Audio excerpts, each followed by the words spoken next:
కేసీఆర్ మళ్ళా ముఖ్యమంత్రి అవుతాడని. అయ్యా అనుకునేటోళ్లకు ఆశపడేటోళ్లకు ఒక మాట చెప్పదలుచుకున్నా. మొన్నటి ఎన్నికలల్లో ప్రజలు బొక్కలు ఇరగొట్టి బోర్ల పడేసిరు. మీ బొక్కలే చక్కగా కాలేదు, ఏ రకంగా మళ్ళీ ఈ రాష్ట్రానికి ముఖ్యమంత్రి అవుతామని పగటి కళలు అంటారు. చేసి చూడండి ప్రయత్నం, తెలుస్తుంది మీకు ప్రజల యొక్క ఆగ్రహం. ఆనాడు నాదెండ్ల భాస్కరరావు గిట్లాంటి వేషాలు వేస్తే ఊర్లకు ఒక్కరిని కూడా రానియలే ప్రజలు. ఇవాళ అట్లాంటి ఆలోచన ఎవడన్నా చేసిండంటే గ్రామాలలో ఇక్కడ ప్రజలు గోరీలు కడతారు.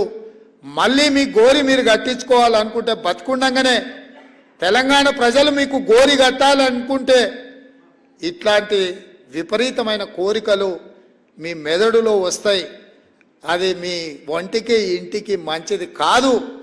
ప్రజలు ఎన్నుకున్న ప్రభుత్వాన్ని ప్రజలకు మంచి పరిపాలన అందించడానికి ప్రతిపక్షంగా సలహాలు సూచనలు ఇవ్వండి.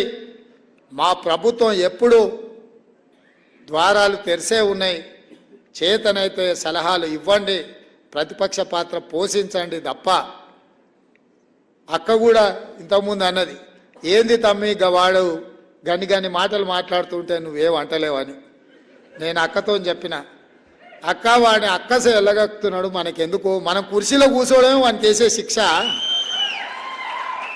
అందుకే అసెంబ్లీలో కూడా బయటకు పోనీయలేదు అక్క, ఆనే కూర్చోబెట్టిన. బిడ్డ నువ్వు చేసిన పాపాలని మేము చెప్తాం, వినడమే నీకు మేము వేసే శిక్ష అని చెప్పి అసెంబ్లీలో కూడా చెప్పినాం. సస్పెండ్ చేస్తామంటే వద్దని చెప్పిన. మా స్పీకర్ గారికి విజ్ఞప్తి చేసిన, స్పీకర్ సార్ ఎవరిని బయటకు తోలక వాళ్ళని అందరినీ కూర్చోబెట్టి తలుపులు మూయి వాళ్ళు చేసిన తప్పులని మా బట్టి గారు ఆర్థిక శాఖ నుంచి విద్యుత్ శాఖ నుంచి వైట్ పేపర్ పెట్టిండు. వాళ్ళు చేసిన పాపాలన్నీ మొత్తం లెక్కగట్టి చెప్తున్నాడు, వినాల్సిందే.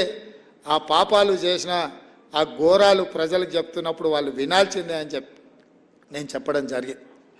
అందుకే మిత్రులారా, ఇది ప్రజాస్వామిక ప్రభుత్వం, ప్రజలు ఎన్నుకున్న ప్రభుత్వం కాబట్టే గద్దరన్న జయంతి వర్ధంతులను అధికారికంగా చెయ్యాలని ప్రభుత్వం నిర్ణయం తీసుకున్నది.